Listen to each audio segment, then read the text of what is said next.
Hello friends, അകലെ latest review. മയക്കുമരുന്ന് കേസിൽ പ്രതാപവർമ്മയെ അറസ്റ്റ് ചെയ്ത് പോലീസ് സ്റ്റേഷനിലാണെന്ന് അറിഞ്ഞുകൊണ്ട് രാജുവും ഋതികയും കൂടെ പോലീസ് സ്റ്റേഷനിലോട്ട് വന്നിരിക്കുവാണ്.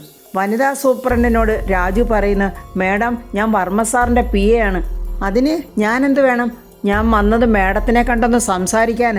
മേഡം, എന്താണ് സംഭവിച്ചതെന്ന് വെച്ചാൽ, അതേ, സംസാരിക്കാനൊന്നുമില്ല. മേഡം വലിയ കലിപ്പിലാണ് ഇരിക്കുന്നത്. ആരുടെയൊക്കെയോ പ്രേരണ കൊണ്ട് അവർക്ക് വേണ്ടി ജോലി ചെയ്യുന്ന ഒരു ഭാവത്തിലാണ് ആ മേഡം അവിടെ ഇരിക്കുന്നത്. താൻ ആരാണെന്നാ പറഞ്ഞത്? ഞാൻ വർമ്മ സാറിൻ്റെ PA ആണ് മേഡം. താൻ വർമ്മ സാറിൻ്റെ PA ആണെന്നല്ലേ പറഞ്ഞത്, അല്ലാതെ മിനിസ്റ്ററുടെ അഡ്വക്കേറ്റ് ഒന്നും അല്ലല്ലോ. തൻ്റെ നിപ്പും സംസാരമൊക്കെ കേട്ടാൽ തോന്നുമല്ലോ മിനിസ്റ്റർ നിരപരാധിയാണെന്നും മിനിസ്റ്ററെ ഇറക്കിക്കൊണ്ട് പോകാനുള്ള പേപ്പറും ഒക്കെ ആയിട്ടാണ് താൻ വന്നിരിക്കുന്നതെന്ന്. അയ്യോ മേഡം, അങ്ങനെയൊന്നും അല്ല മേഡം. ഞാൻ ഒരിക്കലും അഹങ്കാരത്തോടല്ല മേഡത്തിനോട് സംസാരിച്ചത്. രാജുവിനോടുള്ള ആ പോലീസ് സൂപ്രണ്ടിൻ്റെ ആ സംസാരമൊക്കെ കേട്ടിട്ട് ഋതികയാകെ പേടിച്ചു നിന്ന് കരയുവാണ്. ആരുടെയോ പ്രേരണയിൽ കുറേ കൈക്കൂലിയൊക്കെ വാങ്ങിച്ചുകൊണ്ട് അതിൻ്റെ നന്ദി പ്രകടനം ആ മേഡം കാണിക്കുന്നതെന്ന് വർമ്മ സാറിനും തോന്നുന്നുണ്ട്. മേഡം പ്ലീസ്, ഞാൻ കാര്യങ്ങൾ എന്താണെന്ന് മേഡത്തിനെ ഒന്ന് ധരിപ്പിക്കാൻ വേണ്ടി ശ്രമിച്ചെന്ന് മാത്രമേ ഉള്ളൂ. എടോ, തന്നെപ്പോലുള്ള ഒരാളെ മിനിസ്റ്ററുടെ മകളുമായി കയറി വന്ന് കുറേ വിഷമങ്ങളും ബുദ്ധിമുട്ടുകളും ഒക്കെ പറഞ്ഞിട്ടുണ്ടെങ്കിൽ അത് കേട്ട് മനസ്സലിയാനല്ല ഞാൻ ഈ സീറ്റിൽ നിന്ന് സാലറി വാങ്ങിക്കുന്നത്. എടോ, തനിക്കറിയാവോ, ഒരു നാട് ഭരിക്കുന്ന മന്ത്രിയുടെ കാറിൽ നിന്നാണ് ഞങ്ങൾ കിലോ കണക്കിന് മയക്കുമരുന്ന് പിടിച്ചെടുത്തിരിക്കുന്നത്. അതിൻ്റെ പിന്നിലുള്ള നിജസ്ഥിതി അറിഞ്ഞേ അതൊക്കെ ഒന്ന് ബോധ്യപ്പെടാനുള്ള സമയമൊക്കെ ഞങ്ങൾക്ക് വേണം. ഞാനിങ്ങോട്ട് കയറി വന്നിട്ടേ വർമ്മ സാറ് പാവമാണ്, വർമ്മ സാറിനെ ഇറക്കി വിടണം എന്നൊക്കെ പറഞ്ഞാലേ അതൊന്നും ഇവിടെ നടക്കത്തില്ല. താൻ പുറത്തോട്ട് പോയിക്കേ. രാജു വർമ്മ സാറിനെ നോക്കുവാണ്. നിസ്സഹായാവസ്ഥയിൽ നിൽക്കുന്ന വർമ്മ സാറിനെ കണ്ടിട്ട് രാജുവിന് സഹിക്കാൻ പറ്റുന്നില്ല. പോലീസ് സ്റ്റേഷനിൽ അച്ഛനിങ്ങനെ ഇരിക്കുന്നത് കണ്ട് ഋതികയും അങ്ങ് സങ്കടപ്പെടുവാണ്. എത്രത്തോളം ആ പോലീസ് മേഡത്തിൻ്റെ അടുത്ത് താഴാവോ അത്രത്തോളം രാജു താഴ്ന്നിട്ട് പറയുവാണ്, മേഡം പ്ലീസ് മേഡം, ഞങ്ങളെ ഒന്ന് വിശ്വസിക്കണം. ഞാൻ പറഞ്ഞത് സത്യമാണ്. വർമ്മ സാറ് നിരപരാധിയാണ്. ഇലക്ഷൻ ഡേറ്റിംഗ് അടുത്തു. അത് മുന്നിൽ കണ്ടുകൊണ്ട് സാറിനെ കൊടുക്കാൻ വേണ്ടി ആരോ ചെയ്തിട്ടുള്ളതാ മേഡം ഇത്. അല്ലെങ്കിൽ മേഡം ഒരു കാര്യം ചെയ്യാവോ, ആ കാറിൽ സഞ്ചരിച്ചുകൊണ്ടിരുന്നത് ഞാനാണെന്നും മയക്കുമരുന്ന് കാറിൽ വെച്ചത് ഞാനാണെന്നും ഞാൻ സമ്മതിക്കാം മേഡം. വർമ്മ സാറിൻ്റെ തലയിൽ നിന്നും എങ്ങനെങ്കിലും ഈ കേസ് ഊരിത്തരണം മേഡം. രാജു അങ്ങനെ പറയുന്നത് കേട്ട് വർമ്മ സാറിന് ദേഷ്യവും സങ്കടവും വരുവാണ്. രാജു, നീ എന്തൊക്കെയായി പറയുന്നത്? നീ ഇവിടെ നിൽക്കണ്ട, നീ പുറത്തോട്ട് പോയിക്കേ. ഇല്ല വർമ്മ സാറേ, എനിക്ക് അങ്ങനെ പോകാൻ പറ്റില്ല. വർമ്മ സാറേ, ഇതിപ്പോൾ FIR ഇട്ടിട്ടുണ്ടോ? ഇതല്ലെങ്കിൽ പ്രശ്നമാകും. സാറേ, മീഡിയ ഇത് അറിഞ്ഞാൽ ആഘോഷിക്കും. ഇപ്രാവശ്യത്തെ ഇലക്ഷൻ നമ്മുടെ കയ്യിൽ നിന്നും പോകും സാറേ.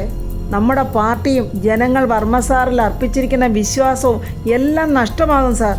രാജുവിൻ്റെ ഈ വെപ്രാളവും എങ്ങനെങ്കിലും വർമ്മ സാറിനെ രക്ഷിച്ചേ പറ്റുമെന്നുള്ള അവൻ്റെ ആത്മാർത്ഥതയൊക്കെ കണ്ട് ആ പോലീസ് സൂപ്രണ്ടിന് അങ്ങ് ദേഷ്യം വരുവാണ്.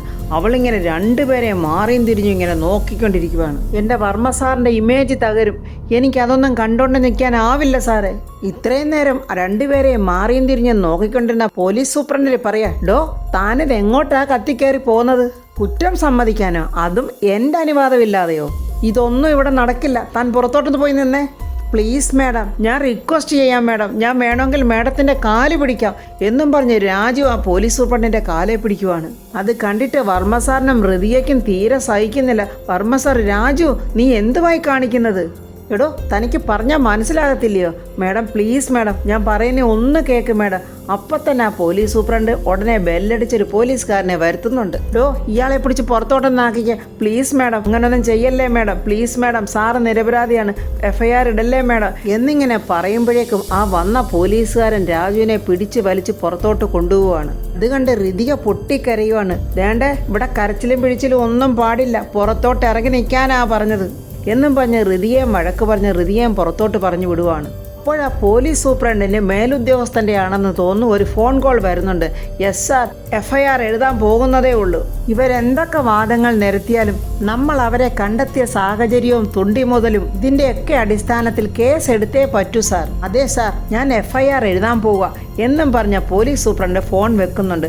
പ്രതാപവർമ്മയ്ക്ക് നല്ലതുപോലെ മനസ്സിലായി ഇത് എതിർകക്ഷിക്കാരോ പണം കൊടുത്ത് ചെയ്യിച്ച പരിപാടിയാണെന്ന്.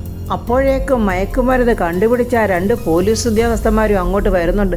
മേഡം, എല്ലാം തയ്യാറായിരിക്കുവാണ്. ഞാൻ നിങ്ങൾക്ക് വേണ്ടിയാണ് വെയിറ്റ് ചെയ്യുന്നത്. എത്ര ആത്മാർത്ഥതയുള്ള പോലീസുകാർ, എത്ര സ്പീഡിലാണ് അവരുടെ വർക്കുകൾ നീങ്ങുന്നതെന്ന് നോക്കിക്കേ. കൈക്കൂലിയുടെ മഹത്വമേ. എടോ, ഈ മയക്കുമരുന്നെല്ലാം കൂടെ എത്ര രൂപയുടെ എസ്റ്റിമേറ്റ് കാണും? മേഡം, അതൊരു 10-65 ലക്ഷം രൂപയ്ക്ക് മുകളിൽ വരും. കൊള്ളാമല്ല വർമ്മ സാറേ, എന്നെക്കുറിച്ച് അശ്വതിക്ക് ശരിക്കും അറിയാത്തത് കൊണ്ടാണ്. നിലവിൽ കേരളം ഭരിച്ചുകൊണ്ടിരിക്കുന്നത് ഇപ്പോൾ എൻ്റെ പാർട്ടിയാണ്. CM എൻ്റെ സുഹൃത്തും. എന്നിട്ടും ഞാനല്ല ഇത് ചെയ്തതെന്ന്, എനിക്കെതിരെ മറ്റാരോ ആണ് ചെയ്തതെന്ന് പറഞ്ഞിട്ടും എൻ്റെ വാക്കിന് യാതൊരു വിലയും നൽകാതെ എന്നോട് നിങ്ങളിങ്ങനെ പെരുമാറുന്നതിൽ എനിക്ക് വളരെയധികം ഖേദമുണ്ട്. എന്ത് ചെയ്യാനാ സാറേ, സാറിൻ്റെ വണ്ടിയിൽ മയക്കുമരുന്നുണ്ടായിരുന്നു. ഞാനത് കയ്യോടെ പിടിക്കുകയും ചെയ്തു. നിയമത്തിന് വിരുദ്ധമായ യാതൊരു കാര്യങ്ങളും ഞാൻ ചെയ്യില്ല. എൻ്റെ ജോലിയാണ് ഞാൻ ചെയ്യാൻ പോകുന്നത്. സാറിനോട് എനിക്ക് ബഹുമാനമൊക്കെ ഉണ്ട്. ഞാൻ ഒരുപാട് ആരാധിച്ചിരുന്ന ഒരു വ്യക്തിയാണ് സാറ്. സാറ് ചെയ്ത ഒരുപാട് നല്ല കാര്യങ്ങളെക്കുറിച്ച് ഞാൻ കേട്ടിട്ടുമുണ്ട്. പക്ഷേ മയക്കുമരുന്ന് കൈവച്ചതിൻ്റെ പേരിൽ ഞാൻ ചെയ്യേണ്ട അടുത്ത നടപടി സ്വീകരിക്കുക എന്നതല്ലാതെ സാറിൻ്റെ നിരപരാധിത്വം തെളിയിക്കാനായി സാറിനോടൊപ്പം നിൽക്കേണ്ട ആവശ്യമൊന്നും എനിക്കില്ല. അതൊക്കെ കേട്ടിട്ട് പ്രതാപ് വർമ്മയ്ക്ക് ചിരിയാണ് വരുന്നത്. പ്രതാപ് വർമ്മ ചിരിച്ചോണ്ട് പറയുന്നത്, അശ്വതിക്ക് എന്നോട് എത്രത്തോളം സ്നേഹവും ബഹുമാനവും ഒക്കെ ഉണ്ടെന്ന് ഇപ്പോൾ എനിക്കിതൊക്കെ കണ്ടപ്പോൾ തന്നെ മനസ്സിലായി. കാരണം എത്രയും വേഗം നിങ്ങൾ വരുന്നു, എന്നെ തടയുന്നു, എൻ്റെ വണ്ടിയിൽ നിന്ന് മയക്കുമരുന്നെടുക്കുന്നു, എന്നിട്ട് എന്നെ അറസ്റ്റ് ചെയ്ത് ഇവിടേക്ക് കൊണ്ടുവരുന്നു. പോരാഞ്ഞിട്ടോ വളരെ ധൃതിയിൽ FIR ഇടുന്നു. ഇതിൻ്റെയൊക്കെ പേരിൽ ആരാണുള്ളതെന്നും അവർ നിങ്ങളുമായിട്ട് കമ്മ്യൂണിക്കേറ്റ് ചെയ്യുന്നുണ്ടെന്നും മനസ്സിലാക്കാനുള്ള ബോധമൊക്കെ എനിക്കുണ്ടേ. മയക്കുമരുന്ന് പിടിച്ചെടുത്ത പോലീസ് ഓഫീസർമാർ പറയുന്നു, മേഡം, നമുക്കിനി സംസാരിച്ച് നിൽക്കാൻ നേരമില്ല, എത്രയും പെട്ടെന്ന് FIR ഇടണം. രാജുവും ഋതികയും വെളിയിലോട്ട് വന്നപ്പോഴേ മീഡിയക്കാരും ചാനലുകാരും അവരെ ഇങ്ങനെ വളയുവാണ്. ഋതിക രാജുവിനോട് ചോദിക്കുന്നു, രാജു, ഇനി നമ്മൾ എന്ത് ചെയ്യും? അച്ഛനെ രക്ഷിക്കാൻ എന്താ രാജു ഒരു മാർഗം? ചാനലുകാരുടെ ചോദ്യങ്ങൾ തുടങ്ങി. മേഡം, മന്ത്രിയുടെ മകളെന്ന നിലയിൽ ഇപ്പോൾ നടന്ന സംഭവത്തെക്കുറിച്ച് എന്താണ് നിങ്ങളുടെ അഭിപ്രായം? നിങ്ങൾ അച്ഛനും മകളും തമ്മിൽ ഒരുപാട് പ്രശ്നങ്ങൾ ഉണ്ടായിരുന്നില്ലേ?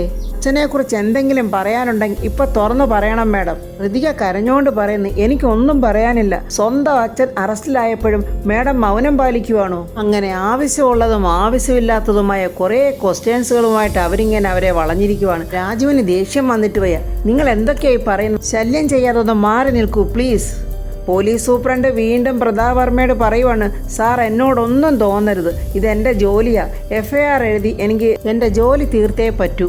വർമ്മ സാർ പറയുക, നിങ്ങൾക്ക് എൻ്റെ ഭാഗത്ത് തെറ്റുണ്ടെന്ന് തോന്നിയിട്ടുണ്ടെങ്കിൽ നിങ്ങൾ ധൈര്യത്തെ FIR എഴുതിക്കൂ. Thank you sir. അപ്പോൾ ആ സമയത്ത് രോഹൻ ആരുടെയോ ഒരാളുടെ ബൈക്കിൽ അങ്ങോട്ട് വരുന്നുണ്ട്. ബൈക്ക് ഓടിച്ചുകൊണ്ട് വന്നവൻ ഹെൽമെറ്റ് ഇട്ടിരിക്കുവാണ്. അവനോട് ഇറങ്ങുകയും ചെയ്തില്ല. രോഹനെ ഇറക്കി വിട്ടിട്ട് അവനങ്ങ് പോവുകയാണ്. രോഹൻ ഒരു ടാബ് ഒക്കെ ആയിട്ടാണ് വന്നിരിക്കുന്നത്. വന്നിട്ട് ഋതികയോട് പറയുന്നു, ഇനി ഒരു കുഴപ്പമില്ല, വർമ്മ അങ്കിളിനെ ഒരു പ്രശ്നവും ഇല്ലാതെ ഞാൻ പുറത്തു കൊണ്ടുവന്നിരിക്കും. ഋതികയ്ക്ക് വേണ്ടി, എൻ്റെ വർമ്മ അങ്കിളിന് വേണ്ടി എന്ന് പറഞ്ഞിട്ട് അവൻ പല്ല് കടിച്ചോണ്ട് രാജുവിനെ ഒന്ന് നോക്കുന്നുണ്ട്.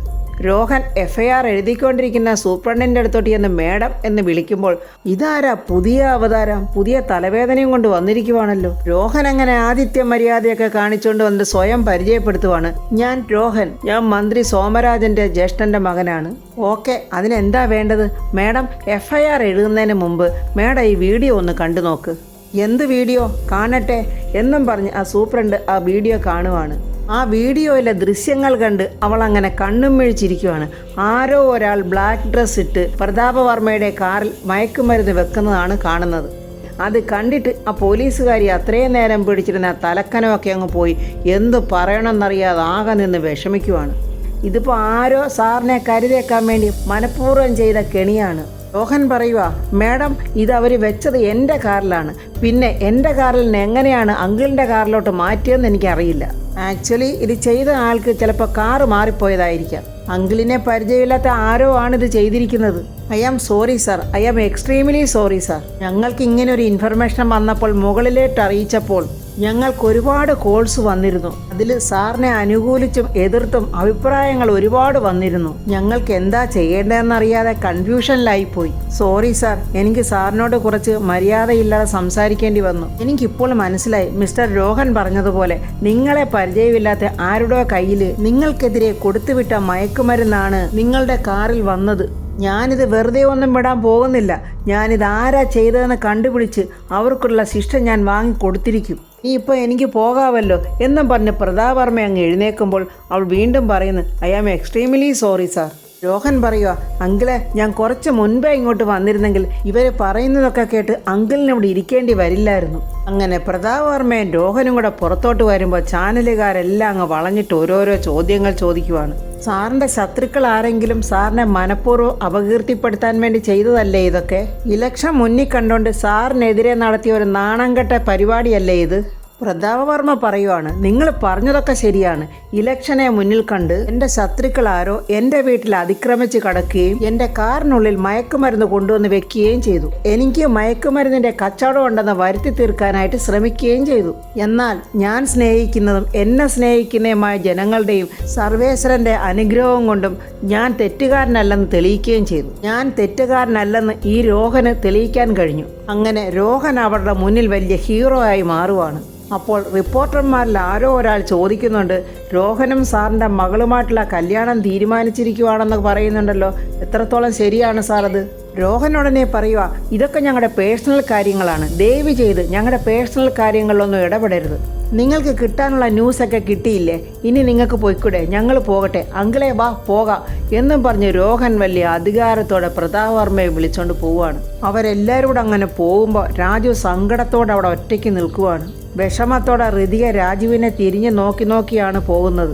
അങ്ങനെ അവരെല്ലാവരും വീട്ടിലെത്തിയിട്ട് അംബികയോട് നടന്ന സംഭവങ്ങളെല്ലാം പ്രതാപവർമ്മ പറയുവാണ്. ഒരു സാധാരണ മനുഷ്യനെ സംബന്ധിച്ചിടത്തോളം ഇങ്ങനെ ഒരു പ്രശ്നം ഫേസ് ചെയ്യേണ്ടി വന്നാൽ അധികം ആരും അറിയില്ല. പക്ഷെ അതുപോലെയല്ല ഈ പ്രശ്നം എനിക്ക് ഫേസ് ചെയ്യേണ്ടി വന്നത്.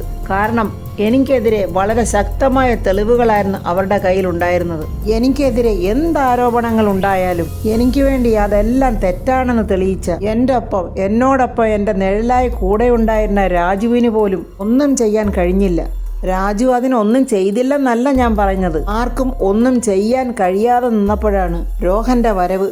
അത് കേൾക്കുമ്പോൾ അംബിക്കും ദീപക്കിനും വല്ലാത്ത ദേഷ്യം ഇങ്ങനെ വരുന്നുണ്ട്. രോഹനാണെങ്കിൽ അത് കേട്ട് വലിയ ഗമയിൽ അങ്ങനെ ഞെളിഞ്ഞിരിക്കുവാണ്. എന്നിൽ അടിച്ചേൽപ്പിക്കാൻ ശ്രമിച്ച ശക്തമായ തെളിവുമായിട്ട് രോഹൻ അപ്പോൾ ആ സമയത്ത് അവിടെ എത്തിയത് കൊണ്ട് എൻ്റെ നിരപരാധിത്വം എനിക്ക് തെളിയിക്കാൻ കഴിഞ്ഞു. ദീപക്ക് മനസ്സിൽ പറയുക, ദൈവമേ, ഇവനെ ഒതുക്കാൻ വേണ്ടിയാണല്ലോ ഞാൻ ഈ പണി ചെയ്തത്. പക്ഷേ അവനിവിടെ എല്ലാവരുടെയും മുന്നിൽ സിംഹാസനത്തിൽ ഇങ്ങനെ ഞെളിഞ്ഞിരിക്കുവാണല്ലോ. അപ്പോൾ ഫ്രണ്ട്സ്, മണ്ണും ചാരി ഇരുന്നവൻ പെണ്ണും കൊണ്ടുപോയി എന്ന പഴഞ്ചൊല്ല് പോലെയാണ് ദീപക്കിൻ്റെ കാര്യത്തിൽ ഇവിടെ സംഭവിച്ചിരിക്കുന്നത്. ഇതിൻ്റെയൊക്കെ പിന്നിലെ യഥാർത്ഥ സൂത്രധാരൻ ആരാണെന്ന് നമ്മുടെ രാജു കണ്ടുപിടിക്കുമെന്നുള്ള വിശ്വാസത്തോടെ നമുക്ക് അടുത്ത വീഡിയോയിൽ കാണാം. എൻ്റെ ഈ വീഡിയോ ഇഷ്ടപ്പെട്ട ലൈക്കും കമൻസും, സബ്സ്ക്രൈബ് ചെയ്യാത്തവർ സബ്സ്ക്രൈബ് ചെയ്യണേ.